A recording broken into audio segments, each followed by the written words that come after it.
Episode 382 of Top Rope Nation. It is a Sunday morning. I've got my Nespresso nice and hot in my Top Rope Nation mug to talk a little pro wrestling with my guy, Jesse Velasquez. Jesse, how you doing this morning? Life is good, heavily caffeinated, and sun is slightly sunburnt, unfortunately. We had a lot of fun yesterday. We were only out for 45 minutes in the sun, I think. Yeah. But other than that, yeah, I mean, 'tis the season. It's May. So very, very excited that the calendar is turned. I know you've been crazy full with lots of things as well. Oh, yes. It has been a crazy time, but I gotta say, things are going pretty well. In the sports world, I'm pretty happy with my teams right now, Jesse. We always touch base on our sports fandom at the top of the show. Chicago Cubs dominating right now, best offense in baseball. Who could have foreseen this? I'm really happy with the Chicago Bears offseason moves. We'll see if it actually matters, but right now I'm riding high. Cheering for the T-Wolves. Was very happy to see them send the Lakers packing. I think all three of us, Justin's not on the show today, but we're all rooting hard for the T-Wolves. So things are good for me. I know you're probably riding high with Minnesota sports. Well, at least the T-Wolves, maybe not the Twins, but T-Wolves, big time. I fell asleep in my son's bed at 8:15 on Wednesday night, woke up at midnight. I wow. was so tired. I Getting missed there. game Yeah. 5. If I look at that phone right now, I will be up for an hour. I just went directly to bed. Yeah. But Yeah. yeah, it's crazy. They're about 8 deep, and they Mhm. have a specific 5 that are metrically the best lineup in the NBA playoffs so far. Yeah. It's lovely. Fun team to watch. Super Yeah. fun team to watch. And yeah, Yeah. can't wait to see if they can keep it rolling here. I know one of your Cubs, actually 2 of them are doing phenomenally. I have Suzuki on my fantasy team, and he has been racking up some points for me. Oh wow. Here's a Minnesota sports connection for you. Did you know Pete Crow Armstrong's mom was the mom in Little Big League? I did. That is wild. It's insane. Jeez. Yeah, great movie. I loved that one when I was a Is kid. he still tearing the ball up pretty well? I mean, he looked Oh like I yeah. thought he is too. Okay. Yeah, him and Tucker are just going Yeah. to town. Like 2 MVP candidates on the same team basically right now. It's crazy. They're gonna have to pay a lot Wow. of money, but they got to keep Tucker on this team somehow. He's been unreal. Why wouldn't they? One of the 3 biggest markets in all of the United States, and yeah, Yeah. you took them off of Houston. They've kind of slowly disbanded. I looked at it. I was like, okay, Kyle Tucker, Jordan Alvarez. I like you both equally, and then all of a sudden, Tucker just took off so far in April. Well, the problem is the Cubs have never, despite being a big market team that basically prints money, they've never shelled out those huge mega deals. And he's going to get over $500 million. And he'll be a free agent at the end of the season. He's going to want to test free agency. Hopefully, he's sold on playing in Wrigley Field. I don't know. I saw reports saying they're going to pay whatever it takes to keep him. So we'll see. We shall see. You have to. I know they blew up Bryant Rizzo, that whole crew. What was it, 3, 4 years after they won the World Series? Yeah. I pretty much made the right call there. Like Bryant can't stay healthy. Rizzo's still decent, but not what he used to be. Baez is taking off again this year, though. He fell off for a while, but he's playing better this year. So I think they made the right call. Sucked to see those guys go, but I like this new crop, and they've been super fun to watch. So That's I think I'll awesome. be taking my kids to their first game at Wrigley pretty soon. Maybe in the next few weeks. We're planning something. So Ooh. stay tuned. I'll talk about it on the pod after we get Live back. vicariously through you guys on that one. I love Wrigley Field in spite of the fact it's beaten down on the insides of the stadium. Yeah, they've fixed it up a lot though in the last few years. Like it looks pretty nice now, especially the exterior. They've done a lot of work. I haven't been there in a long time though, so be fun to get back. We got plenty of pro wrestling to talk about, you guys. So WWE, AEW, we're gonna hit it all. We haven't done a show since WrestleMania. I'm not gonna lie, I was a little burned out on the wrestling there for a while. I mean, we did so much content WrestleMania weekend. We did 2 flagships here on Top Rope Nation. I was doing the BR shows. Jesse has been doing lots of unplugged episodes for our Patreon supporters. You guys can all check those out. So we took last week off. It's kind of busy for all of us, but we're back and we're going to start with WWE and then we'll hit kind of AEW's direction at the end. But of course, if you're here, guys, right now live, please support us by liking the video and subscribing to the channel. That would help us out a lot. Helps us in the YouTube algorithm, which has been getting harder and harder to rank in of late. I've seen a lot of creators on YouTube complaining about this. So anything you can do to help us out, subscribe for free to the channel, become a member if you want bonus content right here on the YouTube channel, or become a Patreon supporter. Link is in the broadcast description. You see the names of all of our great patrons scrolling across the bottom. Tremendous folks, United States and United Kingdom. Let's go. Absolutely. We always like doing these morning shows because our friends across the pond, which is like a quarter of our viewers, they can check in with us live, and this new time slot's working out well. So, Jesse, I guess we can hit some of the releases really quick here. I mean, crappy news to start out, but I think that was the biggest story heading into this weekend. Then we're going to hit kind of creative since WrestleMania. But I can kind of read through the list of some of the names who have been released by WWE or whose contracts are not going to be renewed. So Danny Palmer is out. Sounds like she's leaving wrestling entirely. Shotzi, her contract is going to be expiring. She's not going to be re-signed. We had the following names released: Braun Strowman, Dakota Kai, Shayna Baszler, Katana Chance, Kaden Carter, Gigi Dolan, Cora Jade, Eddie Thorpe, Jakara Jackson, Riley Osborne, Mark Coffey, Joe Coffey, Wolfgang, Ora Mensa, and Javier Bernal. Lots of names coming off of 2 weeks ago WrestleMania, when WWE was doing everything they could to talk about how much money they made out in Las Vegas for the 2-night WrestleMania, and then to release this many people. Jesse, your thoughts? It's become token hat for them, sadly. We look back, and I remember seeing, 2021? So Samoa Joe has been released twice. Yet Nick Nemeth released in 2023. Bray Wyatt's been a casualty at some point in time. Yeah, they're just trying to trim that payroll in spite of record numbers in gate, in merchandise, all of it. And it's coming from the corporate sponsorships. You never want to see people leave. You never want to see people lose their job. I think now what we're looking at is an overabundance on not just the independent scene, but you're looking at an overabundance everywhere. So where do all these performers go? And then on the other side of things, the WWE just created this ID program trying to, not necessarily, I don't know if they're going to try to kill the independents, but they're trying to trim just a little bit more and give you less options. So what are they doing? They're almost just like talking back and forth with their hands, saying, "Oh, well, we're releasing these people, but we're going to acquire this." They've acquired AAA, so I think it's a matter of there weren't too many large names in there. I mean, you saw Dakota Kai, I think Shayna Baszler being the two eye-opening ones. I know Dakota's been a little bit injured, but Shayna was kind of a surprise. She can go anywhere she wants to, and she's going to thrive. She's just that good in ring. I think that she'll be used much better. Mm-hmm.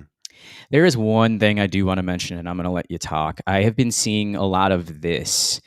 In the last year, you've seen a lot of LGBTQ performers released from the WWE. Sonya Deville was let go as well. This was not that long ago, so that's kind of telling with a little bit of the political landscape that's been happening in World Wrestling Entertainment too. Yeah, don't like to see that. Yeah, $40 million. So they made $40 million just on ticket sales at WrestleMania, let alone all of the merch and everything else happening out there. I mean, it's just a bad look. I know their roster, for all the talk about AEW and their roster being bloated, this WWE roster is pretty bloated too. And they made the comments that they don't sign people just to sit them on the bench. I think it was Nick Khan said that. No, they do. They clearly do, because this is why this is happening. There's people that they just don't use very often. I mean, the name that everyone always points to is like Natty Neidhart. They don't do anything with her, yet they re-signed her to they didn't want her going off to do the Owen tournament in AEW a couple of years ago. So they re-signed her. We saw, she was awesome at Bloodsport during WrestleMania weekend. Everyone was talking about it, yet, she can't really get on TV. So, I mean, they do have a huge roster. I realize you can't keep everyone around. I can't say that I was super shocked by any of these names. Braun Strowman's a guy who got released previously. They brought him back. He's fine. He's been around for a long time. I'm sure he's made his money. I think he put something out on social media. It didn't look like it was bothering him too much. He was about to go out on the ocean or something on his boat, and he was all smiles, so I'm sure he doesn't have to work if he doesn't want to. He was very vocal last time. He didn't really want to work anywhere but WWE. So, we'll see on him. But a lot of the women, like, I could see getting picked up. TNA, maybe AEW gives a couple of them a chance. They don't want to sign too many of them probably right now, but this is why it's good to have viable alternatives. This is why that we talked about on the WrestleMania show, them acquiring AAA, maybe not great long term because they just keep acquiring these companies or making partnerships with companies. You want to have independent options. So, for all of the people who cheer for a corporation rather than pro wrestling in general, and that does not describe us, we cheer for pro wrestlers and pro wrestling in general, to have an option out there like AEW, to have New Japan as an option, to have CMLL as an option, and so on. That's a very good thing for this talent. They'll get picked up. They'll have an opportunity to make monies on the indies if they want to keep working, So, yeah, we'll see. A couple of the names like Cora Jade, people saw some big things for her in the future, a couple of years ago, maybe even just within the last few months. She's on the way out here. Dakota Kai was always somebody who felt maybe a little bit underutilized. Would not be surprised at all to see AEW give her a shot. So yeah, it sucks for these people, but the good thing is there's plenty of options out there right now, at least, to make money in pro wrestling, and I'm sure they'll have an opportunity to do that. And probably if they want to make their way back to WWE down the line, there'll be opportunities for some of them again. You So mentioned benching. Omos was in Noah in Japan for a while, was one of their tag team champions. He left, yeah, I think, 3 or 4 months ago, and he hasn't been seen on television. Where are the Wyatt Six? You can't find them with a searchlight. They were hot for like 3 weeks, and we haven't seen them ever since. So there's definitely some benching going on there in the WWE. yeah. Yeah, I mean, there was the report of they had to hold him off for a while because of the Uncle Howdy injury, and like he's ready to go now. They're still not back on TV. Then they had the plans for Alexa. Nothing's happened there. I mean, with that, we had talked about when it all started that the debut was awesome, but like, how do you keep the momentum going with a character group such as that? It's really hard in this day and age for that supernatural stuff to work. Even somebody like, when we actually had Bray Wyatt around, unfortunately, just a tragic death because he was such a creative guy. But even with his mind at the helm, he had a hard time, keeping the momentum going with all the different iterations that he came up with, just because it's so challenging in today's world with all the content pushed out there, and you're asking fans to like suspend their ability to think critically when you watch something like that, I guess, to put it lightly. So, it's a little bit difficult with the supernatural stuff. We'll see when they bring them back, but right now it's been not great. Not great. We've talked about it, how The Undertaker for 2 decades, we don't know how he did it. And you look back at some of it, it hasn't aged well, specifically between 1993 and 1990, end of 95. I think it wasn't that good. Yeah. Yeah. So, No, I mean, it worked early because that was like the cartoony era of pro wrestling. And he is like the one guy who could get the fans to continue to suspend disbelief to, buy in. But, anybody else, it's been very short lived when they do characters like that to get people to buy in long term. So, and not I guess, just with that, also, real quick, Alexa yeah. Bliss had the largest pop for any woman in the Royal Rumble. She was Yeah. in the Elimination Chamber, and you haven't heard anything from her since. Like, you got to strike while the iron's hot, because now you bring her back, especially with Becky just coming back a few weeks ago. We'll talk about her, I'm sure, in a little bit. Yeah, it's Mhm. just going to be really, really hard. And now there are NXT call-ups that are emerging on the roster, too. Even with the injuries to Bo Dallas, Uncle Howdy, like he could have been off. I thought the plan was that Alexa was going to be one of the leaders of the group. So she certainly could have carried that. She's got the popularity factor, no doubt, but they just kind of shelved the whole act. So I'm sure when they finally get brought back, that'll be to their benefit. They'll get a massive reaction again because they haven't been around. But then, can you sustain it? That's going to be the question. We got Carl checking in from a pub in the UK right now. We are streaming in a pub in the UK, Jesse. How's that Yes. make you feel? Hell yeah. He says, still can't get Fiend, Fiend, Fiend out of my head. Yeah, no kidding. What a terrible song, by the way. Just awful. Niall Clark, patron of the show, also checking in. There's too many people on the roster. It sucks they lost their job, but this roster needs trimming massively. Yep, kind of similar thoughts here. Our own Maverick, the pilot of the skies, Frank Pettiani. Hello from Las Vegas. I had an Elvis beer last night, Ryan. I appreciate that. You know that I do. Absolutely. Carl saying, Natty's working backstage somewhat. Yeah, absolutely. You'd like to see her on TV. I know she wants to be on TV, though. She just hasn't been able to see TV. I think she showed that, she is someone that can. I know there's a lot of people over the years negative on Natty. I've always thought Natty's a good worker. Her creatives often sucked, but they wouldn't just, when you saw her come out on Bloodsport and just allow her to be herself, she could be a captivating character on TV. They just haven't allowed her to do that. Yeah. I remember back when they had that SummerSlam in Toronto and they were building her up for the match against Becky. And I was on the pod saying, have her win, because she was doing some like kind of wild stuff for her character building up to that. They were letting her kind of be more herself. And I remember her like running out from the crowd dressed in street clothes, attacking Becky and stuff. And she was actually getting a little bit of momentum at the time. That was the last time they really did anything with Becky or with Natty that was captivating.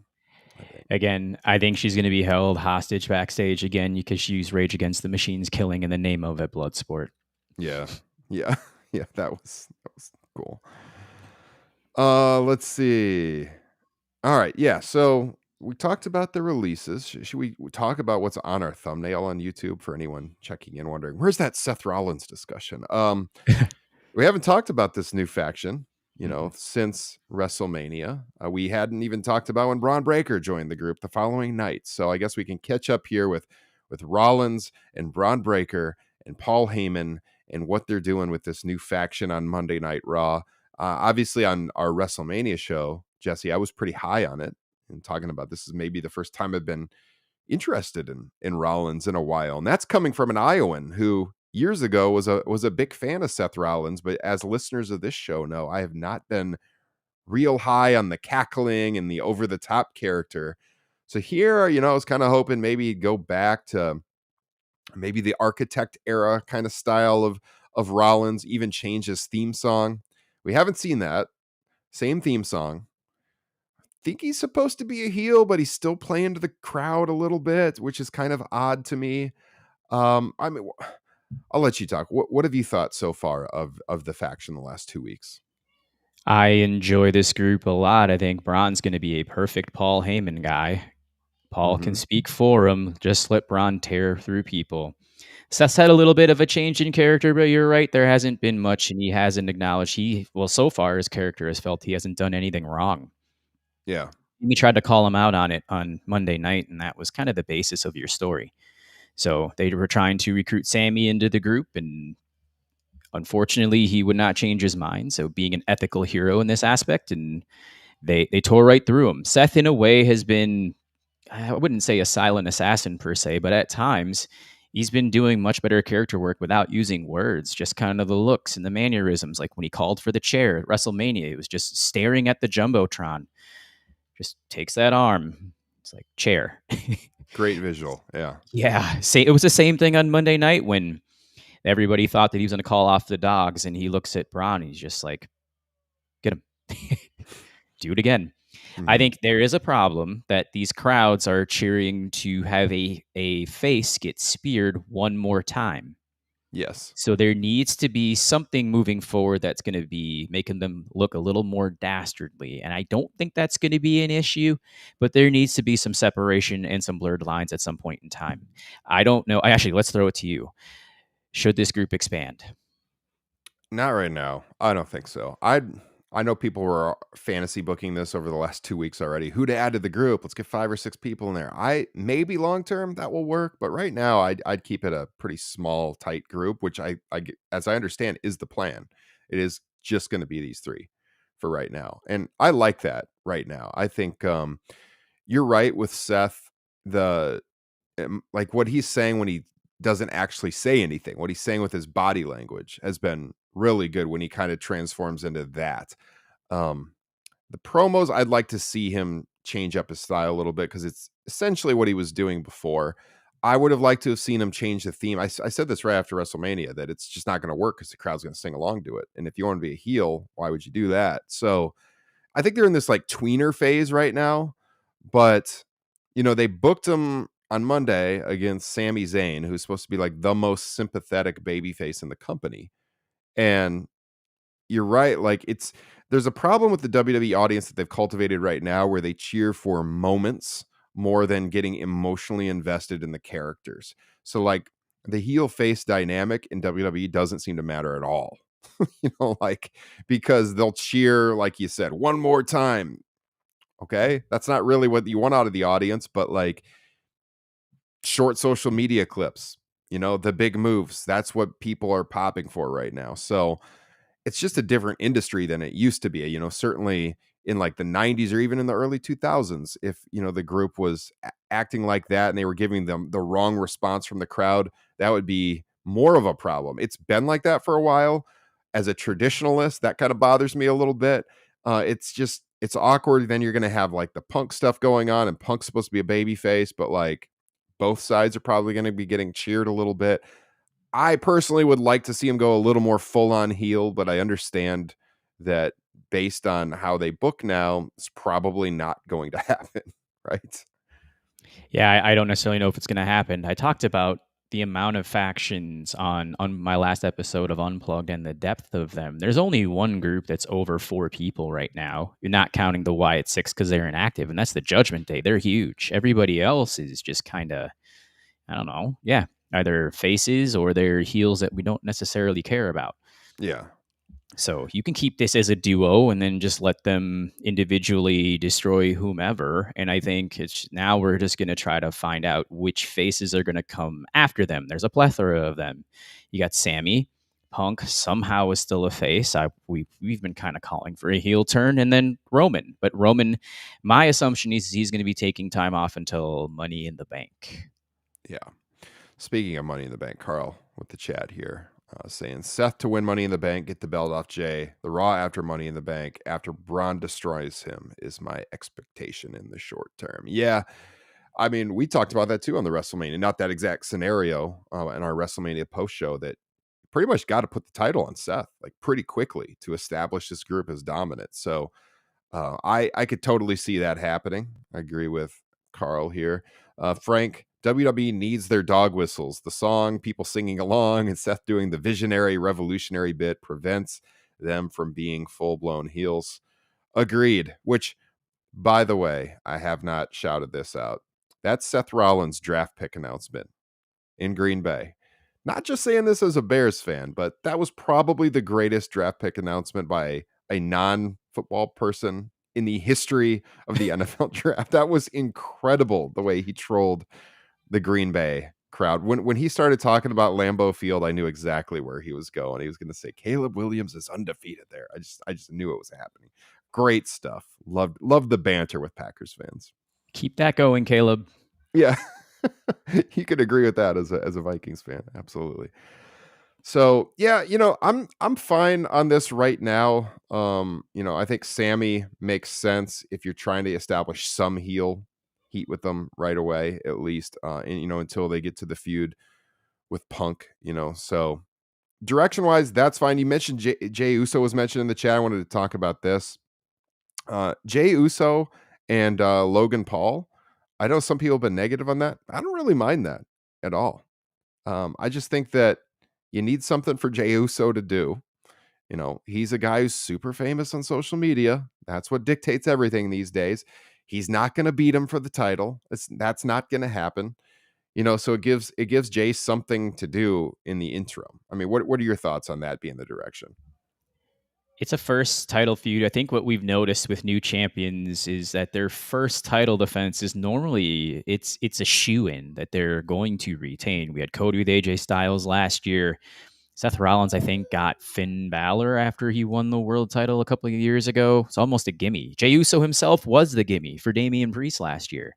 Mm-hmm. So you want to try to give Jay a little bit of momentum, and Logan's doing a pretty decent job of being a heel. I mean, the crowd hates him for multiple reasons. It's not just what he's doing in arenas, it's what he's doing outside of them too. So I think it's a good idea. And they're not going to be the full focus of the WWE Backlash card. Right. So, yeah. So you have Logan Paul right now, and then the other major heel right now, who's maybe accidentally turning face, is going after a commentator. Yeah, accidentally turning face.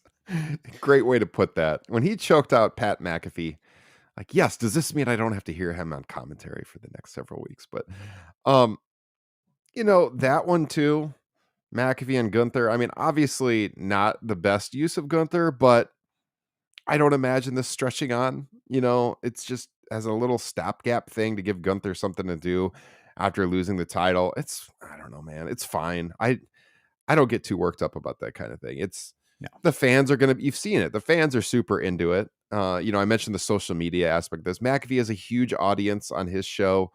He'll be talking about it. That brings eyeballs to the match. We've seen top stars do these kinds of feuds before with like people who shouldn't be in the ring with them. I mean, look, Frank was mentioning 1995 WWF. We saw Bret Hart work in some feuds he should have never been doing in 1995 WWF. That was way more insulting to me than this is. So Bob it's Backlund wasn't your cup of tea. no, and I mean even Lawler, like Lawler Yeah. 2 years earlier in '93, that was good when Lawler first came into the promotion. But like when he's doing the Kiss My Foot match against Jerry Lawler at King of the Ring '95, no, what a waste. And then Isaac Yankem at Oh, SummerSlam. I that's mean, right. we're talking the real nadir of Bret Hart at WWF at that point in time. Like Hakushi was that's the positive insulting. one. Yeah, Hakushi had once again the fall. That was good. But I mean, yeah, it's whatever, man. It's hard to get worked up because this is what WWE is these days. Ryan Huffman, he's one of our strongest supporters. I was talking to him about this the other day, and it's like, you know, WWE isn't so much a wrestling company anymore. It's more about the moments. It's about the promos. It's about the characters, and if you look at it from that perspective, it makes sense, and it's hard to get worked up about the direction. Work rate promotion, that's AEW. And we have that for us who are really into that. WWE is just a whole different animal these days. Somehow, some way, in Dave Meltzer's warped star ratings, I cannot believe this. WWE in the last 2 weeks has had 2 5-star matches. Yeah. Yet the triple threat, which was warranted, and then I talked about this on my show for about 2 minutes. The TLC match on SmackDown also got 5 stars. I liked it. Oh, wow. Not that much. I mean, I guess I'm a more harsh grader than Dave these days. I put out star ratings for our patrons, and I'm not saying my opinion matters all that much, but some of our patrons like to see the star ratings. I've been covering wrestling for over 20 years, and I grade it harder. Like to me, a 5-star match has to be damn near perfect. I did give the Tony Mariah match 5 stars, which to me is because it was the capitalization of an all-time great feud. One of the best feuds any promotion's done in the last decade, easily. And, the match didn't overstay its welcome. What was it, like 12, 13 minutes? It was like what it should have been. It was perfect. A perfect match with the perfect story. I mean, I just can't go that far on a TLC match on SmackDown that will probably be forgotten. The women's match, yeah, I think I went 4.5 on that. I was really high. For me, 4.5. It's an all-time great match. It absolutely was. That was the best match of WrestleMania 41, no question about it. And that was my highest graded match on the show. 0 arguments there. Yeah, you could argue going 1/4 star higher, just a shade short of 5, because I don't really think the story was that great, is one thing too. Chris in the comments, I am also very concerned that is going to happen to Gunther. I have a small concern too. I am catching up on the chat. We got an active chat here, which is always great to see. Goldberg. Yeah, I'm a little worried. Goldberg, Gunther being the direction at SummerSlam. I mean, Hunter said, like he's got the agreement with Goldberg to have a retirement match for whoever wants it, which ain't us, but some people, I guess, want to see that. Whatever. He's been training for it for months now to have another match. And, if it happens, I hope Gunther destroys him in like 2 minutes. Oh, that would That's be lovely. He's arguably your best in-ring worker, and yeah, you're gonna throw him in there with a guy who's notoriously injured people as well throughout the course of his career. Which I did see a comment earlier about kind of Bron Breakker and Goldberg. There's some similarities there. Yeah, I think so. I am slightly concerned that that spear of his is gonna injure someone at some point. It just looks nasty, which is it's phenomenal visuals, but you just got to wonder how much punishment that person is actually taking. Case in point, Carlito, yeah. after Braun just sped like the Roadrunner right down the aisle and just nailed him, and his feet just went flying over his head. Yeah. Yeah. Incredible. Yeah, he's a spectacle, man. Like he's not obviously as tall as Goldberg, but he's built really well. He runs super fast. He's got a great presence about him. I like putting him with Seth because it elevates his profile 100%. By the way, I didn't even mention this too. I got a chance to check out Seth Rollins' coffee shop last weekend. I was down in Yes. Davenport. It's right next to the Black and Brave Academy that Seth runs with Merrick Brave, which, by the way, if you haven't been listening to the show for many years, I interviewed Merrick Brave on here few years ago. It's a good listen. Check it out in the archives. And he talks about his history with Seth on the indies and, Tyler Black at the time and how they started the wrestling school and everything. But yeah, I was down there for a dance competition and we were just few blocks from the Black and Brave Wrestling Academy and the coffee shop. So I checked it out and it was really good. Some of it, I brought my wife some of the coffee back to the dance event and she thought it was some of the best coffee she's had in a long time too. So if you get to Davenport, 392 Cafe, right next to the wrestling school, highly recommended. Wrestling and coffee kind of go hand in hand. You have Prince Nana on the other side. Claudio's been associated with it for a decade at least. And with caffeine Yeah. and kilos, I know was a big one too. So yeah, just keep it up. High quality coffee, you can never ever get sick of it. Yeah. Frank talking about Bret Hart as the referee so he can kick him in the head. My God. This chat is getting out of control on a Would Sunday Brett morning. do it? Yeah. All right.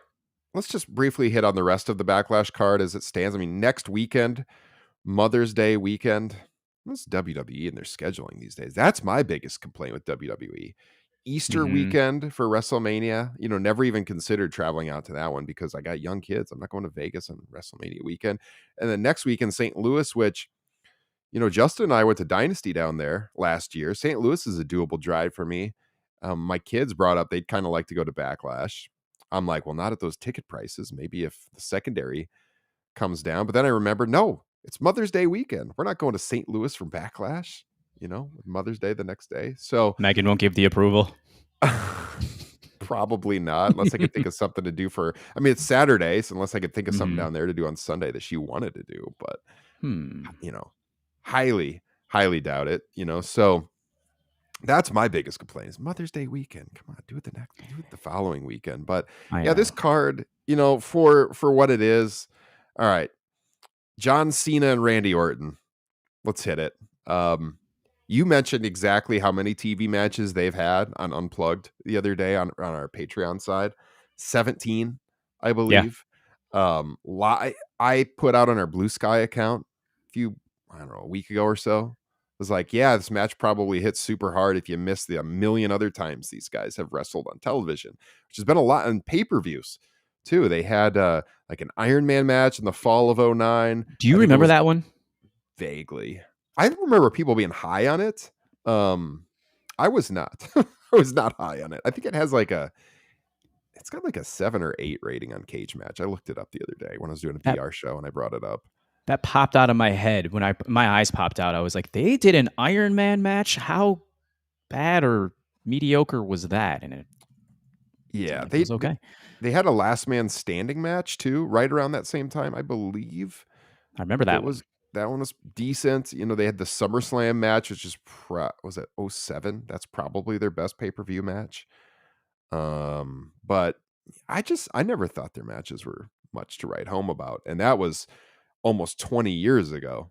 So, we saw Cena work in WrestleMania and I certainly ranted about that one on our post show. not a great match. I mean, Cena looks a lot slower these days. And, Orton, he's fine. But, like, I hope they don't work 20, 30 minutes. I don't think anyone needs that. Where are you at on this match? 17 being the maximum. I don't Yeah. know. This is going to be very slow, and they're going to just try to psychologically pull the crowd in, which in St. Louis and Horton's hometown, I don't think that'll be an issue. For Yeah. nostalgia's purposes, this is likely the last time you will see John Cena and Randy Orton together in a one-on-one confrontation. So that part will be fine. I mean, this would be from a closing chapter perspective, but they're in their mid-40s. I did admit that it's similar to Flair and Hogan maybe in 1999 in WCW. Yeah. 100%. Kind of scary. Yeah. Chris checking in the chat. He's from St. Louis. You're going to be at the show, Chris. Let us know. He says, does Randy get to punt John Cena? I don't think so. I don't think it's going to happen. What do you think? Likely not. I think it was coming at WrestleMania if Kevin Owens hadn't gotten injured. Yeah. Would have been fun to see, but I just can't see that with this short of a build, in spite of the fact they have a lot of history. Yeah, probably not. And like I can't remember if it was Bleacher Report or us, but this was the obvious direction, like right after WrestleMania. Backlash being in St. Louis, they're going to do Orton Cena. Here we are. Orton does have a chance of winning the title, but they're running it back. It's like one of those nostalgia trips for old fans and people who missed it the first time around. So Cena made his Raw debut in St. Louis. Yeah, that was the draft, right? Wasn't it? We covered the Vegas pay-per-view event Vengeance that happened 3 weeks after this. So Cena had just made his way over to Raw, and he wrestled Christian and Chris Jericho in a triple threat in Vegas. Yeah. And this is the common theme. I can't afford to go. Chris, I mean, I'm right there with you. They just had SmackDown in Des Moines Friday night, and I looked at going with a couple of my kids, and it was going to cost like $400 to sit in the upper deck. I'm like, nope. I think I'll be skipping that for SmackDown. So we did not go. And years ago, I would have never ever missed WWE when they come to town, but I was not gonna pay that. And, I probably could have got a media ticket, but I didn't want to go by myself. So round 2 Timberwolves home tickets for season ticket holders are probably going for half that in the lower level. Wow. For season ticket holders. I mean, on the secondary market, it's probably a little bit beyond, I think. Yeah. I think where you're but at. Still, but yeah, that's nuts. I mean, jeez. Okay. Cena and Orton's 3-star spectacular. Yeah. Frank. That's one of the greatest names I have ever seen in the chat. El Grande Britancano. Gracias, bro. Now, these characters on this YouTube.com, they're getting better as time goes on, I gotta say. That's incredible. I wonder if that is somebody we know and they just made a new account. It has to be. I mean, maybe we could call out in the archives. Is that Chad Repack? Has Chad Repack returned? Has he returned? Speaking of Chad Repack, I have been getting more and more text messages from one Kyle Ross of late. I'm wondering if he is tuning into pro wrestling again. Very interesting. I got to reach out to him very, very soon about a special unplugged appearance in September. ECW's cool. Gangsta's Paradise. Yeah. Carl is saying the tickets for the Paris show are not as high as he was expecting, but Forbidden Door was higher than expected. Are Forbidden Door higher than WWE, though? I'd be shocked if that is the case. Doubtful. Highly doubtful. Like, not in the States, they're not even close. I was actually looking at the Dynamite for Chicago here in a week and a half, which isn't too far of a drive. And those are very, very affordable. So, all right. We're going to wrap up. We're going to go to AEW here in just a second. The only other thing we haven't talked about, we got the Fatal 4-Way for the U.S. title with Jacob Fatu, LA Knight, Damian Priest, Drew McIntyre. I don't really have any deep thoughts on that one. Jacob has to retain. Yeah. That's whatever. But Lyra Valkyria and Becky Lynch for the Women's Intercontinental Championship. I like the booking of this with Becky turning heel and coming back and saying, she's the one who attacked Bayley and, immediately turning on her fellow countrywoman here with Lyra Valkyria. It just elevates her profile immediately to be working with somebody the stature of Becky. So, I have liked everything about this, quite honestly. I think it's been well done. We agree. I think Lyra, I mean, they worked together in NXT. I think Lyra was the one who caught the torch from Becky, got the NXT title after she took it from Tiffany Stratton. Yeah. So, yeah, I think they have really good chemistry in the ring together. I can't stop laughing at this guy at all. This guy in our chat. Thank you. The people that are on the podcast feed are probably, they're like, what is going on right now? We're reacting to this guy in our chat. Frank is boycotting WWE events for a while. He's looking to go to Raw after Mania in Vegas. Upper Deck would have been like $150. Yep, that sounds about right. It's rough. Rough slang out there. Yeah. All right. Well, so that's WWE. Let's shift focus in our remaining time to AEW. We've got more direction now for Double or Nothing coming up at the end of the month. We've got a cage match with Moxley and Samoa Joe happening here in a week and a half on Dynamite at the aforementioned show in Chicago. AEW, pretty much everything for the most part they're doing right now, I've been behind. The MJF stuff with Hurt Business has been, or Hurt Syndicate has been entertaining. I said it when it started that I didn't want to see him join just because Hurt Syndicate is so over organically with the crowd, and him bringing the heel work to the group is counterproductive, I feel. But they've dragged this on where, Lashley is the guy who is the one holdout, and you got MJF insulting him, and basically Lashley telling him that if he wants to join the group, he's got to start hurting people. I mean, ultimately, maybe he joins the group briefly, but then it leads to a Lashley MJF match down the line. So I think that that's fine. Where have you been at with the MJF Hurt Syndicate stuff?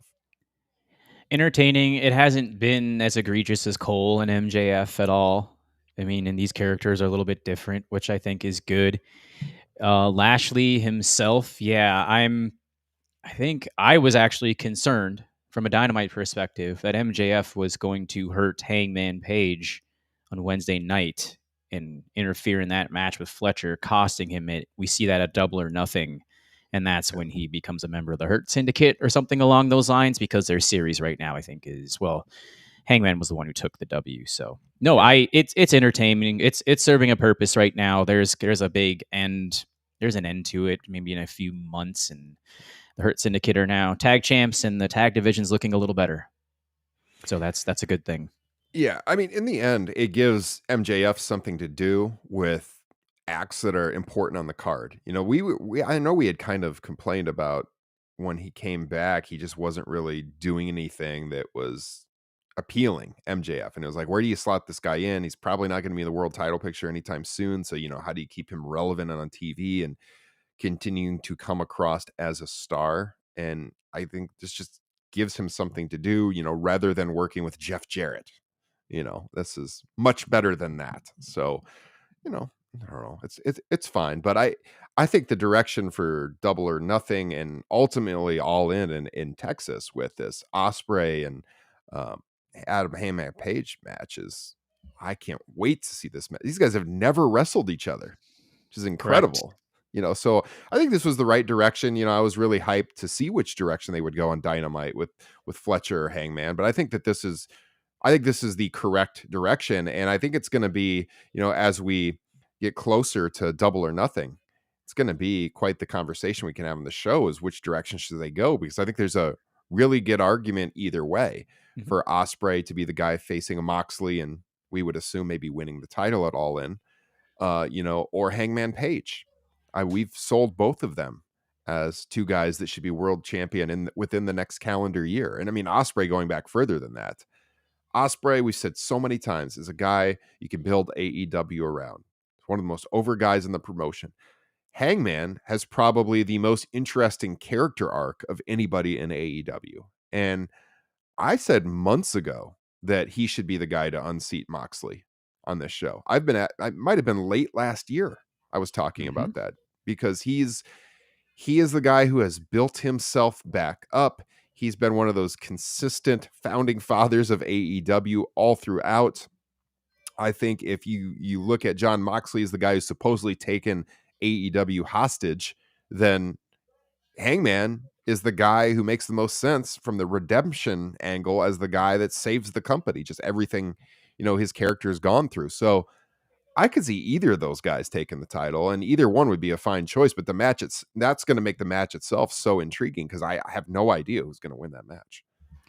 The best male character in AEW versus the best wrestler in Yeah. AEW. Both are faces at the moment, in spite of the fact that Hangman continues to come out of the heel tunnel, which I think is kind of funny.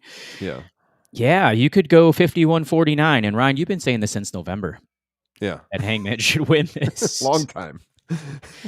I think you could go either direction, and I think one way or another, one of them ultimately has to take it from Moxley at All In. It would be a huge moment. The crowd is going to absolutely explode, and I think either one of them are going to sell some more tickets because we think could be the culmination of Moxley finally losing that championship, because there are some spare parts that are coming loose right now with the Death Riders losing the Trios championships. Samoa Joe has now been consistently choking out Moxley on a weekly basis to maybe put like a slight bit of doubt into Wednesday night's outcome, which I don't think there will be. But yeah, I think if fans really want this, so go either direction. And this is coming from the biggest Will Ospreay mark that most people know. Yeah. I'm okay with either one. Yeah, I mean, I was really big on, I felt Ospreay should be the guy to end Bryan's run, before that happened with Moxley, just because they could have run back the Dynasty match. It was so awesome. And, had Bryan pass the baton to this next generation star. When that didn't happen, then I started to get on especially as Hangman, was coming off the awesome feud with Swerve, and, just his character was so interesting. And I felt like, this makes a lot of sense logically that he might be the guy to unseat him. Now, we got Carl making the point in the chat. He says, AEW's first 4 months of 2025 have been strong. I worry about some of the pieces being put in place, namely linking Swerve to more elite soap opera drama. Also not convinced Mox is losing in Texas. Boy, I hope you don't keep that title past Texas. I mean, it's not a certainty. No, it's not. You would think that they would want to do a title change in a stadium show. The tickets for that, I saw an update on WrestleTix this morning, by the way, like 14,000 tickets sold. They got to get over 20. So hopefully when the card is announced fully, they start really moving some more tickets. I've talked to so many people who are like maybe interested in road tripping to that, but they're waiting to see what the card is because it's a long drive or flight, and I think once the card comes into place, they'll get over 20,000 in there. But when you got a big crowd like that, I think they'll want the visual of a title change, like we've seen at All In the past over at Wembley.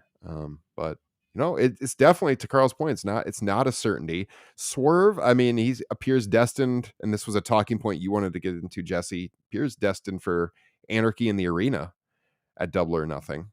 How do you feel about that?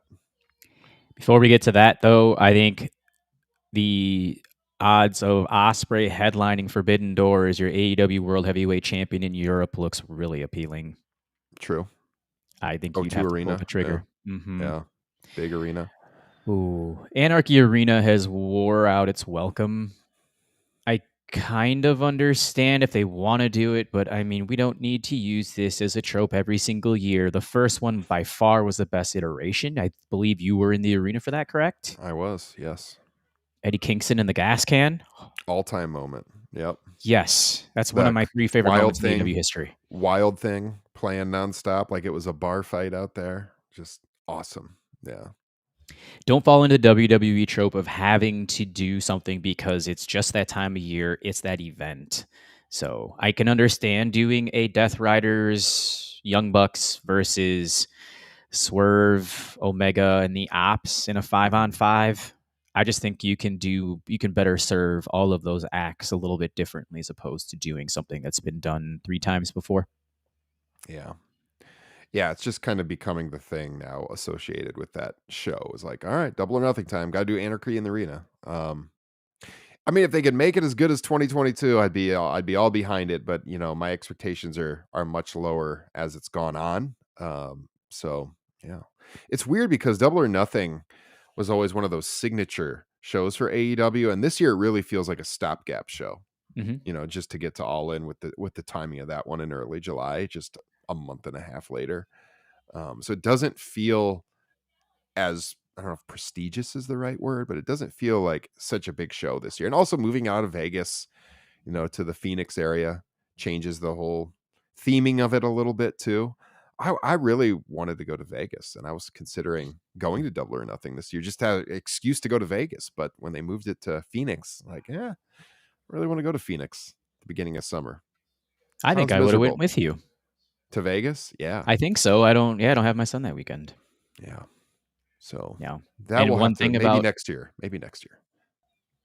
Yeah, for sure. 23 and 24 have been completely underwhelming. Last year's card ran way too long. Mhm. So, yeah, there is a concern that it's not in. I mean, it is considered one of their core 4 or core 5, yet they need to do something to make it special. And I think they have with Osprey and Hangman being in the mix here. Now it's just a Yeah. matter of where you go. You don't want anarchy in the arena. That's why I kind of wanted Moxley Samoa Joe to headline. I think that would have been a nice touch, but doing it in Chicago is fine. We talked about having AEW World Championship matches on television, maybe even a Yeah. title change, but I don't think I want that in a week.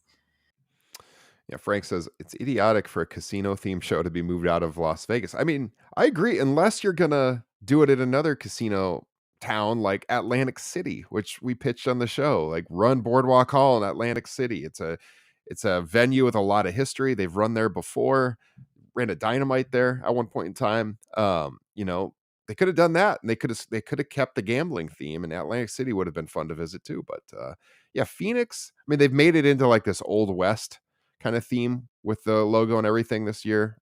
I don't know. It's not the same, but I think they've made it work. But I agree. Vegas is the better site, and they just didn't want to run it there so close to WrestleMania. Trying to sell tickets, and we saw that in the reverse back in 2022 when AEW was the hot promotion, because they had T-Mobile Center for a packed house for Double or Nothing 2022. I was there, as you said, and then they had Money in the Bank at Allegiant Stadium like a month and a half later, maybe not even that. I can't remember what the time on it was. And WWE actually had to move the show to the MGM because they didn't sell enough tickets to Allegiant Stadium right after AEW had run Double or Nothing there. So now we saw this year the reverse, where now the demand's more on the WWE side, and AEW looked at that calendar and like, it'd be tough probably to sell that this year. So they're going to move it out of Vegas this year. Hopefully next year it does return though. This would be a very good long-term conversation question. We can do it on a different episode. Like, when does attendance start to rise in AEW? Because it does for pay-per-views, it does fine. But when are we going to start to see a little bit more demand on their Dynamite and Collision shows? I mean, they certainly have made the tickets a little more affordable. I don't know if it's because I'm looking at them last minute and the tickets have dropped, maybe. But I mean, when you compare it to WWE, it is a much. It's easier to rationalize buying those tickets. I'll say that. And I personally feel, as a wrestling fan, like, I've gone to both promotions in recent years. AEW shows just give you more bang for the buck if you're into the matches. Certainly, WWE is a lot of talking, a lot of standing around. AEW is just nonstop. It's almost exhausting going to their shows. But like right now, I would rather spend money on an AEW show. And obviously, the general public hasn't felt that way. Although I think some of the numbers have been better. They're running the smaller venues, which I think is a smart decision. But they're getting like, I don't know, around 3,000 lately, it seems like, for a lot of the TVs. But you're right. I mean, the pay-per-views are doing pretty well. I haven't checked. I'll look right now where they're at for Double or Nothing.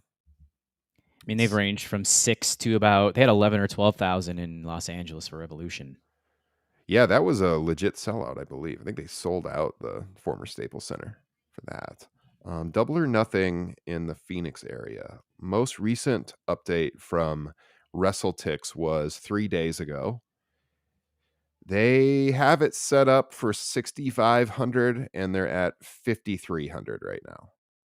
I mean, they got a little, like, 3 weeks to go. They'll fill that up for sure and probably open up some more seats, because I remember Revolution closed really strong.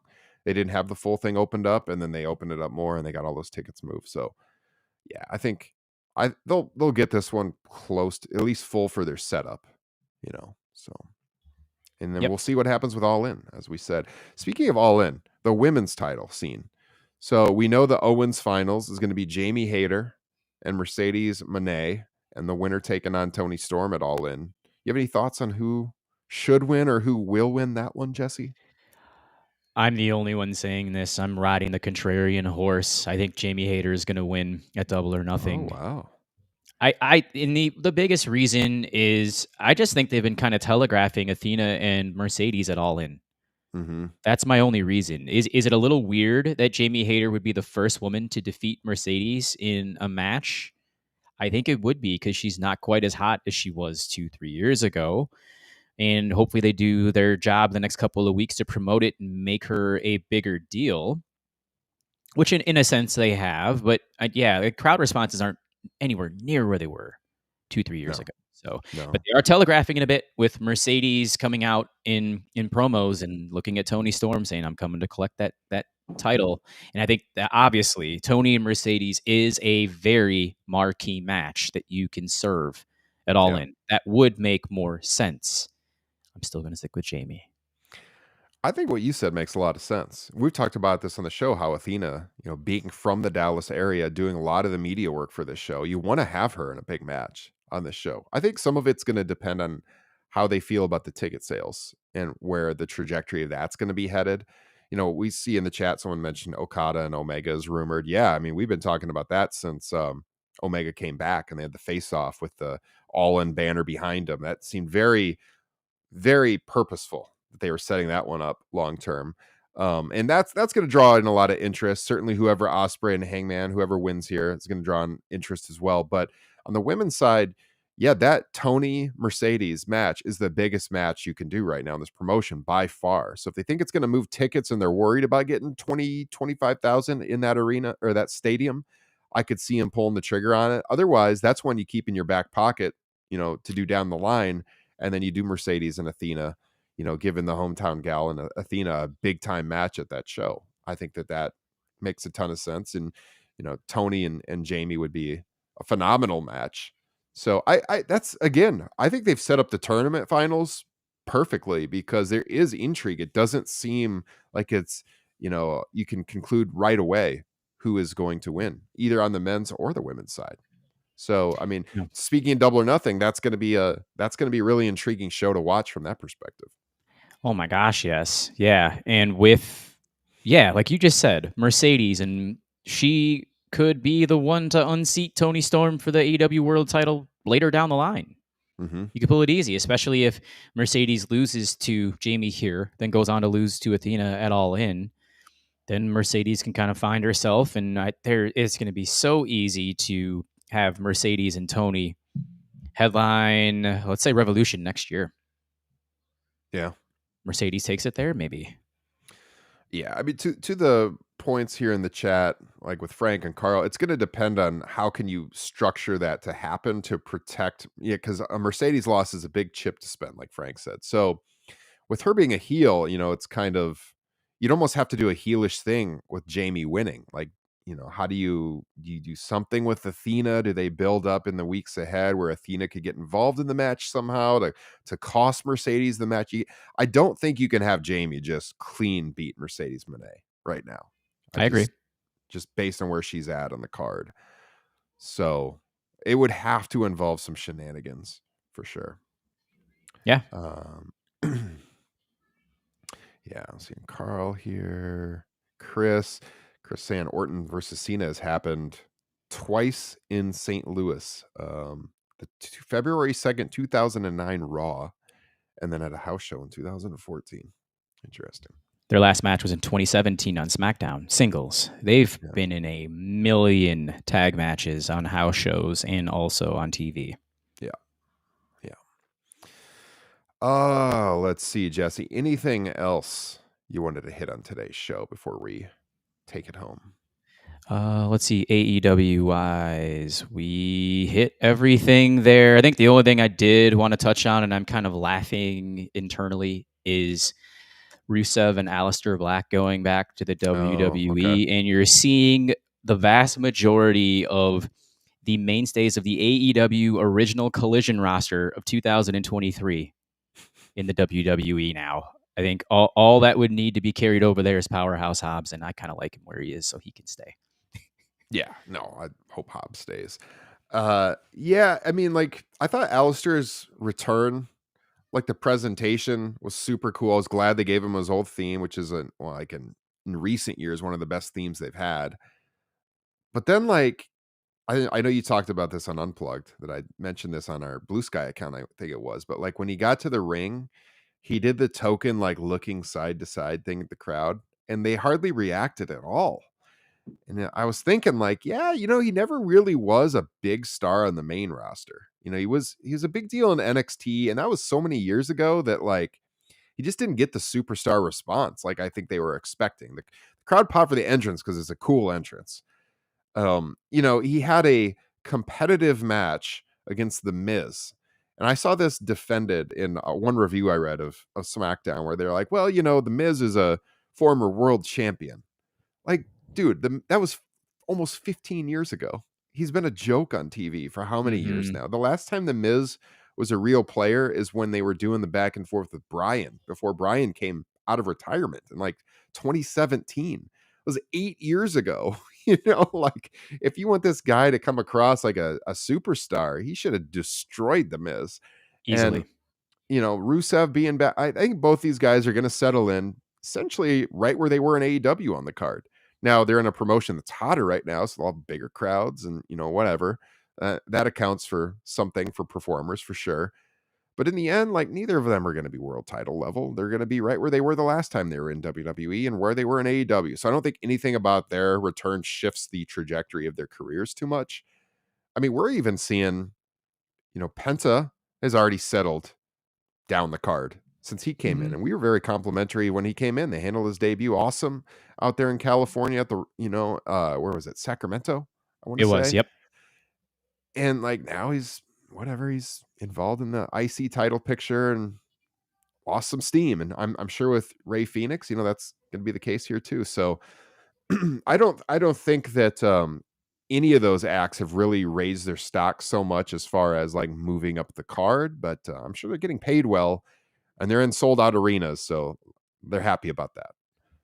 Yeah, that's about all they really have from a calling card perspective. And they're even going, Rusev's kind of doing the Redeemer gimmick in WWE on Raw. And Frank, you stole it from me. I was totally going to say that. I'm going to do it now anyway. There are families that went very hungry on Thanksgiving of 2023 because from what I was told, the Gunther versus Miz match at Survivor Series was going to feed them. Yes. Remember that? Didn't end up that great, did it? No. Oh. Wasn't that a line on Unplugged? Oh, it was. They said it was supposed to feed families for generations. That was one of match the was tweets of the good. week or whatever that you would go through. It was one of Miz's best matches that he's had in years. But I mean, like I said, there were families that went hungry on Thanksgiving that year. Not good. Not good. All right. So what do we have planned? Well, Backlash next weekend. I'm probably not doing a podcast on Mother's Day as long, I do want to stay married. So that's not going to happen. We might have to stay up late Saturday night. So I think that's probably the plan. I'll be doing a Bleacher Report watch along. And then immediately after Jeremy Loss and myself on BR get done, Jesse and I probably, I don't know about Justin, but definitely Jesse and I, we will jump on and do a Saturday night Backlash review. So that's the next time there'll be a flagship. We do have a classics coming on Backlash 2000 for our Patreon supporters. That is one that we got to schedule and figure out when we're going to be doing that. That will be recording midweek, but for the flagship, we're going to continue for now doing these weekend shows, likely weekend mornings, except for Saturday night after Backlash. So things are on the horizon. Jesse has been dropping lots of unplugged episodes for our patrons. If you could see side by side, and this is something I'm going to have to like Photoshop to show the fans on the stream sometime. If you could see what our podcast feed looks like on the Patreon RSS feed versus your regular podcast RSS feed, you're getting like more than double the content on Patreon. So I would recommend you guys, if you want to hear more from us, you want to hear Jesse's awesome show, TRN Unplugged, you want to hear TRN Classics, we got almost 200 bonus shows behind the paywall. You can get a 7-day free trial. Treat yourself. Sign up for 7 days. You get full access. There's nothing hidden. You can see it all for free for 7 days on Patreon. And if you like it, stick around. $5 a month. It's basically like you buy us a beer once a month, and you get all the bonus content. We got merch drawings. We got to get back to doing the virtual hangouts that we were doing last year with the patrons. 100%. That was fun. We'll probably be bringing those back over the summer when we have a little bit more free time. But certainly that's where a lot of our audio is dropping these days. We'll always do the weekly flagship. But if you want more, we try to give you your money's worth on the Patreon side. Sign up for the free trial. Check it out. I think you'll enjoy what we are doing over there. Yeah, Carl's shouting it out. He says, loves the unplugged shows from Jesse. Absolutely. Thank you.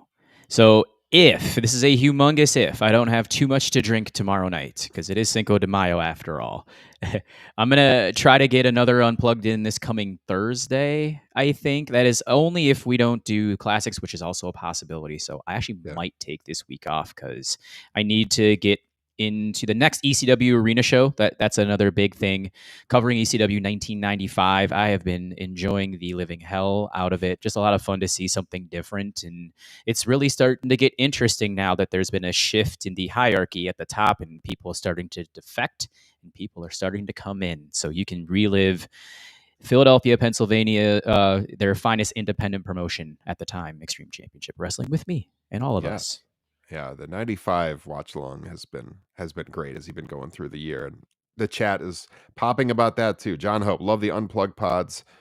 Frank Pettiani saying, especially with the 1995 ECW content, I'm learning a lot. Same here. Jesse's been doing a great job with that. So deep dive on those. Get your free trial. You can scan this QR code on the screen if you're watching us right now, or just click the link in the description, either on the podcast or here on the YouTube channel.